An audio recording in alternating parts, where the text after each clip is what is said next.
And today, we grabe. have the returning face of Morning Balitaktakan. Walang Yes. iba kundi si Miss Shekinah Shekinah Avelia Kudad. Haba, di ba? Oo. Kudaw, yeah. Yeah, sabi nga din, I'm the Kudaw. mom. Yes, the Kudaw. momshi, raketera, at madiscarding mommy. Sorry, I'll use that Oh, again. yes. So, Yeah. it's like stepping into a familiar home with familiar faces. So, sa ating morning barkada, mabuhay and good morning. Ayun, Ayan. mabuhay and welcome once again, Yes to po. Morning Balitaktakan stage. It is, Nakakatuwa naman and thank you very much. you. At pinaunlakan niyo po ang aming imbitasyon dahil naniniwala po tayo sa kasabihan na kapag pumasok ka, wala ka Wala sa ka na. labas. Oo, Exactly, tama. di ba? O Yeah, hindi, nakalak. Kala nyo. Gusto may bintana. Oo, Oo. yun lang, mataas siya. At nakakatuwa dahil si Miss Shekinah, kung ano-ano ng mga bintana ang napasok niya. At isa na Yes. nga, ang trabahong ipapakilala natin. Oo. ano nga Ang ba to? pagiging isang tourist guide. Guide. Tour guide, rather. Tour Oo, guide. tama naman. Tourist guide or tour guide. Yan. So, Yes. just an exceptional ha. Kami is, we're not just tourist guide. We are regional tour guide.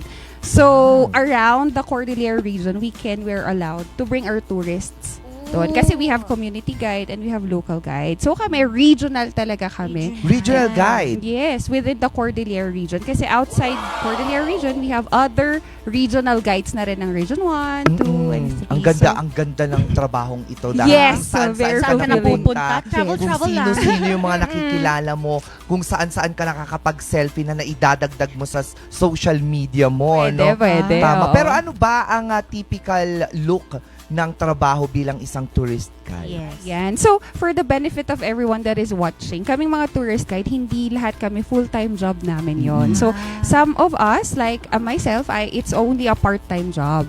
Kasi syempre, in a nutshell, hindi naman lahat ng turista kumukuha ng tour guide. Yes, Yes. yes. Yun, diba? Kasi, specifically Baguio City, it's very a DIY tourist attraction. Mhm. So kahit you go there, go here nang wala kang alam or wala kang masyadong connections or walang reservations, you can go around Baguio City as it is. Yes. But the thing is that kaming mga tour guide, typically kinukuha kami ng mga tour operator or travel agency or private sectors, businesses para kung if they want to go around Baguio City and the Cordillera region, of course, they get us to para i-hire kami and we make arrangements already with their itinerary. So with their itinerary, we tailor fit it based to their needs kung ano ba yung gusto nila on this tour. Historical ba? Is this a museum tour? Is this a religious tour? Educational tour?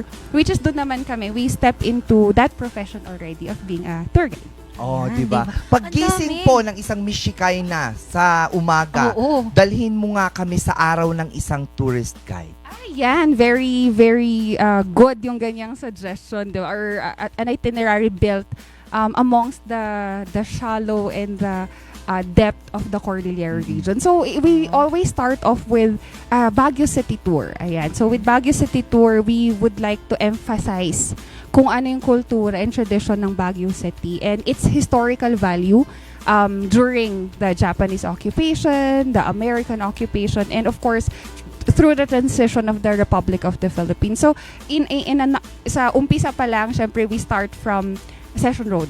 Yes. The Diba? stretch, the Oo. very Yeah. iconic Session Iconic. Road. Ang Yan. So, nag-iisa. nag-iisa talaga. So, from Session Road, we walk and we pass by some of our historical attractions. And Yes. from attractions kasi we go into museums. From museums, ang dami nating museums dito sa Baguio City and Cordillera region. Which kanina nga sa segment nyo kanina, when you learned languages, isa yan sa ginagawa namin as a tour guide. We interpret.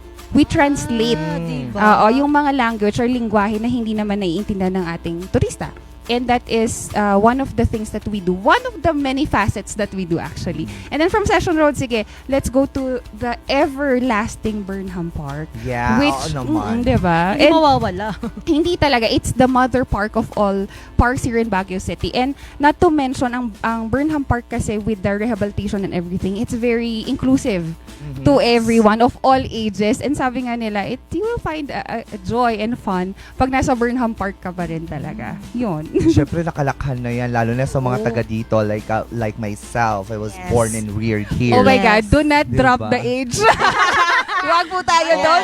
Pero sige, not the age, pero yung itsura ng Burnham before. Oo. Diba na hindi pa ganon yung rose garden na literal na ang dami-daming roses oo. talaga. No? Ngayon naman, maintain pa rin talaga siya. Oo. At napaganda talaga ng bonggang-bongga. Diba? Tapos dun nagpa-practice yung mga kabataan, no? Noon. Lalo na oo. kapag panagbanga Panagbanga, season na, yes, di ba dun oo. yung street dance. Oo. Ang dadatnan mo yun. Uy, oo. Ano po yung naabutan? Nakwento lang sa akin yun. Wow! Ay, exemption. Totoo. Pero ano po yung mga madalas na misconceptions dito sa trabaho ng na tour guide? Actually, there's a lot. Marami. Kaya before, ayaw na namin ginagamit kaming tour escort. Kasi sabi nila, pag tour guide ka, tour escort ka. Which we want to debunk that. Ang tour escort kasi before, plays two roles daw. So, you're a tour guide in the morning and you do tour escorting in the evening, which is not supposed to be. So, sometimes, meron pa rin silang ganong notion, but we're not. We're professional accredited tour guides. And aside from that, another misconception siguro yung, turo lang naman ng turo yan, or pinupunta niya yung turista dyan kasi may nakukuha silang cut or commission, which is not true. Kasi kaming tour guide, we are paid or are paid through the travel agency. So, tapos na your services has been rendered and that's it. Kung ipupunta man namin kayo sa tourist attraction, but because that's part of the itinerary. Nevertheless, we're not commissioned. We're not, hindi po kami binibigyan ng extra pag pumunta kami sa mga tourist attraction. So, I think that's parang yun nga yung sabi na, turo lang naman ng turo yan. Actually, tama. Nagtuturo talaga kami. Para na kayong teacher eh. Yes, Oo, we oo. are. Oo. Tinuturo mo yung mga culture nung pinupuntahan nyo. Oo. And yung history ng pinupunta Oo. nyo kasi hindi lang naman basta-basta bilang tour guide, ano po, no? Yes. Na pagpupunta ka din. Eto po ang session room. Tapos na. Okay. Diba? Eto po yung pinakalumang building dito. Oh, Yeah. and Okay. ganun Yun ulit, na yun. no? Diba? We don't. And I know that this information are available online. However, what sets us apart as a tour guide is because we have a depth understanding of history, culture, tradition. And these are something that is not found in books and online. Yes. Oo. First-hand experience, anecdotes, Oo. kwento, folklore, myths. Hindi naman lahat to nasa internet. Yes. Which we have experienced kasi most of our tour guides are from the Cordillera region. So, ingrained na sa kanilang kultura nila. Alam mo bang pangarap ko dati ang maging isang tour guide? Oo, kasi sabi ko nga, natutuwa ako sa kwento ng bawat pinupuntahan. So, I Yes. do not just go there for the sake na, ay, nakapunta ako dito. Pero I make sure na kapag pumunta ako sa isang lugar, I have to know the history, even the name. Yeah. Kahit Even yung the name of the pangalan, place. oo. Kailangan dapat malaman mo saan ba nag-ugat itong pangalang to. Yung Baguio mismo, di ba? Diba? May kwento kung bakit Baguio siya. Bakit siya Baguio? And that is one thing na pwede mong ipasa sa mga turista na Marami dumadalo. kang Para pag, natututunan. oo, para pag pumunta din sila, alam nyo ba? Oo. Ng Baguio pala. Diba? Ang pangalan niya, di ba? And you are a part of that story. Yes. Yes, bilang you isang are. tour guide. Oo. Pero marami rin pong mga hirap ito, ano? Mga challenge. Ano Oo, po yes. yung ano po yung hardest part ng trabaho? Mm-mm. So, if you've, we've been in the social media era already, and if you've noticed, meron yung isang pun, sabi niya gano'n, naghahanap ako ng illegal na trabaho kasi ang hirap ng legal na trabaho. Diba? Grabe. It was a joke. It was a pun in the Yes. social media. To answer that, actually, wala namang trabaho. There's no job that excludes you or exemplifies you of a hard or a challenge on your job, 'di ba? Kahit anong trabaho 'yan, kahit nga illegal man 'yan eh, 'di ba? Kahit Grabe. legal, 'di ba? Mahirap Ayan pa rin. na. Diba? Totoo. Nevertheless, lahat ng trabaho mahirap. I don't think that it's hard, but I think one of the challenge na lang of being a tour guide is syempre communication barrier. Kanina, Oo. if you've Yes. noticed kanina, we have 176 dialects spoken in the Philippines. And our language, the Filipino language, is not a lone language from others. We already have an existing language prior to colonization. And the good thing about it is that meron tayong common ground. Not like other countries na lone na yung language nila and binago na lang nila. So, the hardest probably or the most challenging is syempre meron pa rin communication barrier. One may mean something but in their culture mali pala. Yes. But that's the reason why we want our job. That's why I want my job. Kasi ikaw nga yung nag-educate, yung mediate where the miscommunication comes into the lining, parang ganun. So, I think yun lang. But the rest of it, it's all fun. It's all fun. Super, I guess super fun nga talaga yun kasi I also have friends na tour Tour guide. guide. Pero they're from Norte naman. Tapos, Wow. pumupunta naman sila dito sa Baguio. So parang sabi ko, nakakaingit din eh. Diba? Kasi nasa bucket list ko yan eh. Yes. Pero yung bucket ko kasi is already full. Ay! Ay, ganun. Hindi, mangyayari yan sa Oo. akin. Kung merong challenges, for sure may mga fulfillment Oo. din no, na hatid itong job.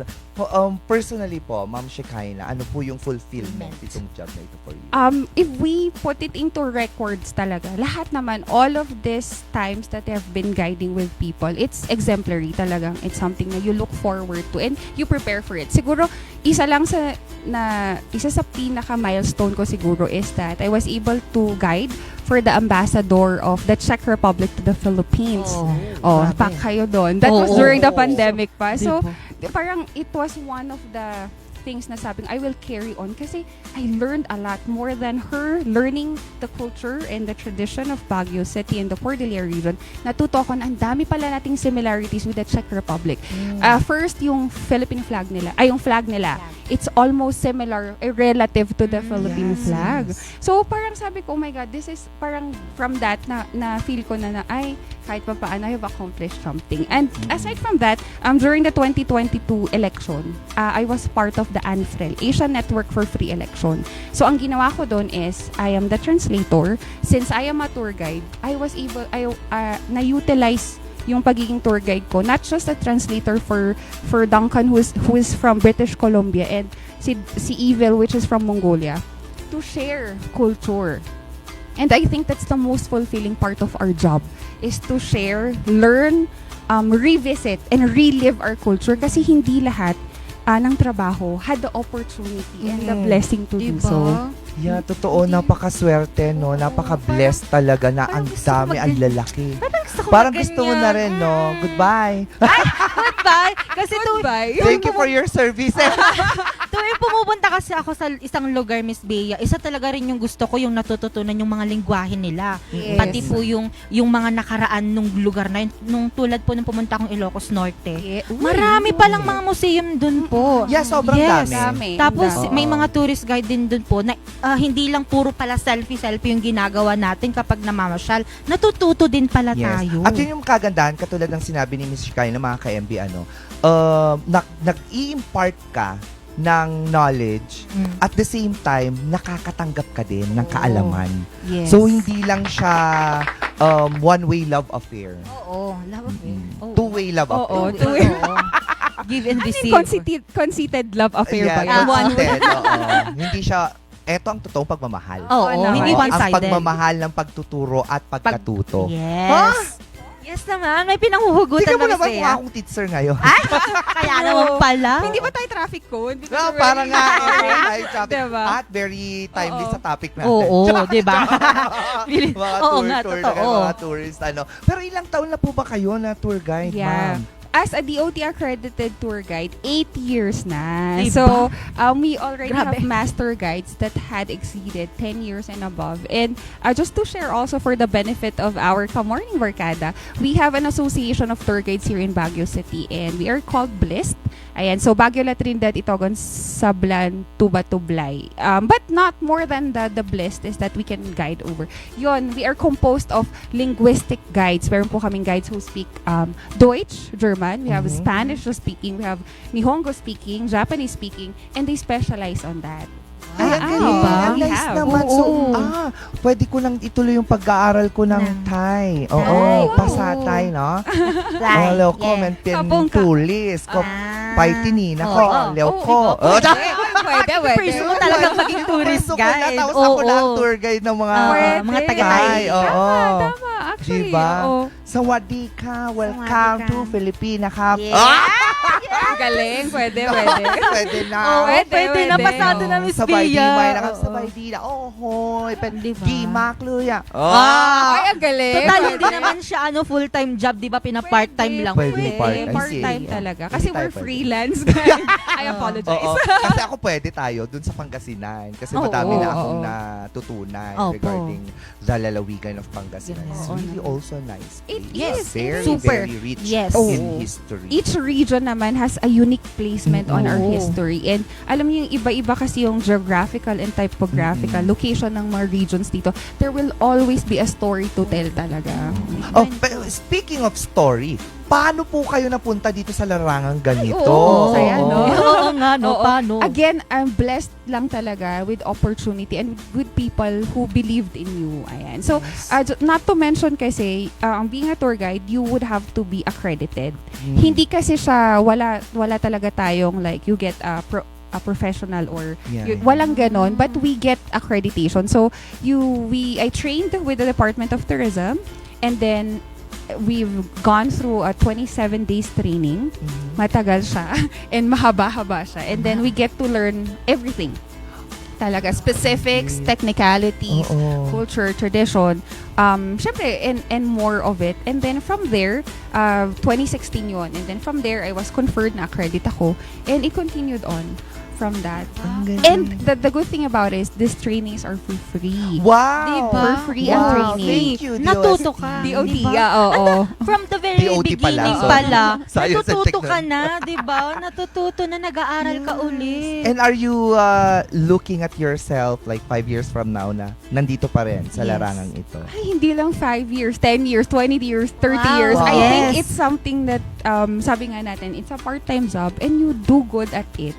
And you hone your skills on it. And sabi ko, naging sanga siya. It was an array of opportunities for me nung naging tour guide talaga ako. Yes. Diba? Kasi marami, connections that you do not have. Pag napamahal ka na talaga sa trabaho mo, Miss Bea, Yes, talagang oo. kahit... Mahirap oo, nang iwan. Iwan, oo. Oo, mahirap. totoo yan siya. Kaya nga, sinasabi ko paano pag-aalis ako dito? Ha? Ano daw? Naman, Miss Bea. Siyempre, diba? no, of course. Wag. Diba, mahal ko ang morning Oo. bali taktakan. Oo. Mahal ko. Aalis. Depende po. Bye. Nagbabay na. Farewell. Aalis, papalitan kita dyan. Hindi, dagdagan na lang natin ang chair. Sige, ito na. Dito na po. Yes, oo. Ano po yung mensahe natin sa mga viewers po natin na nais din na tahakin yung ganitong klase ng Yes. trabaho? Wow, definitely. You're all very welcome to be on this job. Ang gusto lang namin is sana you get to be trained and you get to be accredited kasi may tamang pong pamamaraan yung pagiging tour guide. We just don't turo lang ng tour. We're not navigators. We're also not teachers lang. We are more than that. We communicate, we relate, we love our job, and most especially is we are the culture bearer na hindi lahat ginagawa sa trabaho nila. So, also, I really like to encourage people to get the services of tourist guides kasi yung iba hindi talaga kumukuha ng guides. I understand. Sabi ko nga there are attractions na talagang DIY pwede mong puntahan at any time. But we as your tourist guides, we would want more. Gusto namin you carry a piece of home going back to your home when you go back to your houses. So, yun lang siguro. It's an encouragement. Filipinos are good travelers and sa totoo lang sa ibang bansa pa nga, automatically they give a tip to their guide. Dito kasi sa Pilipinas hindi ganon. So we encourage na sana you support us as well. Yes. Support our job, support how our profession is, our job is. But on top of it, syempre we are responsible tourists din. Yes. 'Di ba? We respect each other's culture. Tama, Yan. tama. Exactly. Maging sensitive. Yes. Sabi ni Ma'am kanina, no, parang sila yung bearer ng culture. So parang warrior of culture. Yes, Wow. we No? are. Kasi sa pagdaan kasi ng panahon, minsan yung mga kabataan nakakalimutan na kung ano yung talagang kultura Kultura. ng isang lugar or yung lugar na kinalakhan nila. And it's a good thing that we have warriors of cultures na ipinaglalaban at ipinapakilala pa rin hanggang sa ngayon ang kulturang dapat na hindi lang kinalakhan, kundi dadalhin hanggang pagtanda. Yes, Kasi tama. dapat dito sa Cordillera po may mga hindi pa rin wala pa rin may alam ng iba pang mga culture. So talagang ang tourist guide pala sila yung talagang magbibigay pa ng more kaalaman sa mga lugar na pinupuntahan natin. Tunay yan. Kaya naman, Miss Shikay, na baka may nais po kayong batiin at mga kasamahan nyo po sa inyong sa list. Oo. Oo nga, yan. So again, I just wanted also to plug, you can also search us, Baguio City Guides, sa Facebook page if you want to book our services. So naka-line up po yung mga available nating tour guides. And syempre, we're inviting everyone for the Panagbanga Festival. Yan, this February. The City of Pines is always happy to have you. So I just wanted to say hi to our blessed guides, ayan, to my children also, Ethan and Elera. Yan, good morning anak, mag-aral ka. Mag-aral tayo. Diba, nakakatuwa. Tignan mo itong mga ganitong katawan. May 2 kids na. Samantalang tayo, wala pa. Oo, bakit naman? Mukha na tayong may 6. May 6, may 7, naman. may pinagdaanan Si na. Inventor sabi niya, totoo. Sabi din niya, sama ng ugali. Honest Oo. lang siya. Ate